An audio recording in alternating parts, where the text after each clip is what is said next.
आप लोगों में से कुछ नेताओं को जेल में डाल दिया गया था, जिसमें आपके साथ थे उस समय नीतीश कुमार, लालू यादव। तो आप जब जेल गए तो उस समय का अनुभव उस समय कैसा था? जब देश में ऐसी क्रांति की लहर चल रही है और आप जेल के अंदर हैं, तो क्या चल रहा था उस समय इस देश में? अभिव्यक्ति की आजादी पर सेंसरशिप की तलवार लटका दी गई रातों रात। पूरे देश को कारागार में तब्दील कर दिया गया। जिसकी बात आपने की कि आप और नीतीश कुमार जी जैसे लोग जेल में गए, हम ही लोग नहीं, हम लोग तो अंतिम पंक्ति के लोग थे। शीर्ष नेतृत्व थे जयप्रकाश नारायण, मोरारजी देसाई, राज नारायण, मधुलिमय, चंद्रशेखर, ये लोग शीर्ष पर थे। मोरारजी देसाई, तो ये सारे के सारे लोग, 1.25 लाख लोग, नीचे कर्पूरी जी जैसे लोगों को, हमारे गुरु जी परमेश्वर कुंवर जी जैसे लोगों को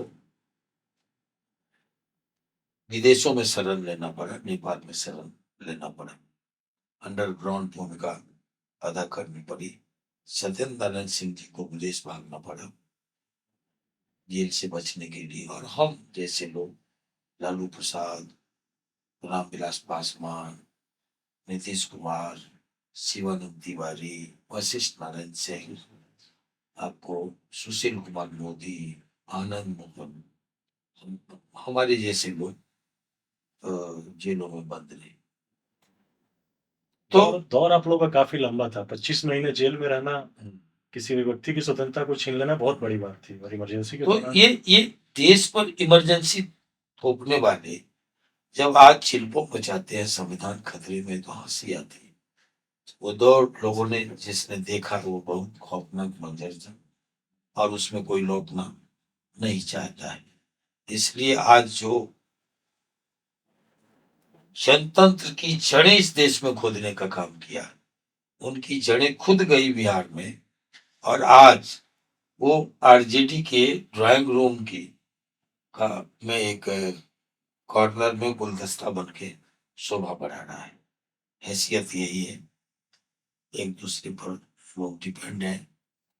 इमरजेंसी आने के बाद हमारे सामने चुनौती आई जनतंत्र को बचाने की। और हम लोग कोई 19, कोई 21, कोई 23, कोई 25 महीने, इमरजेंसी 19 महीने की थी, लोग जेल काल कोठरी में रहे। तब ये नहीं लगता था कि इमरजेंसी इतनी जल्द खत्म हो जाएगी और लोग आजाद भी हो जाएंगे, परिवर्तन हो जाएगा, मुल्क में जनता शासन आ जाएगा।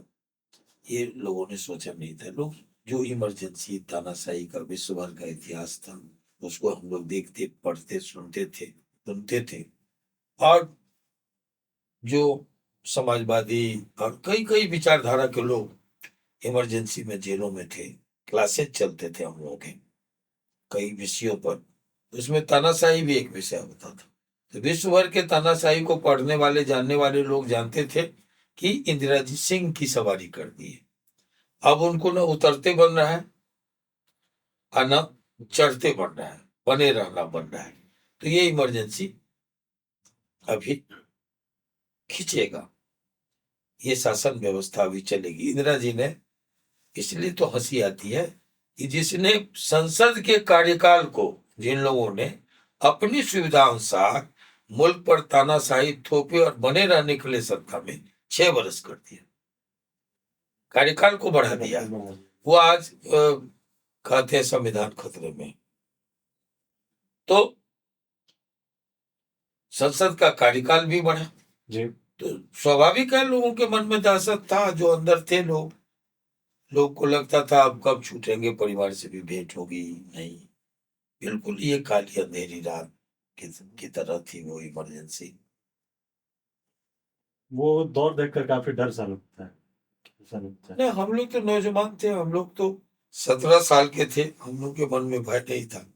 हम लोग तो इसको खिलवाड़ के रूप में ले रहे थे।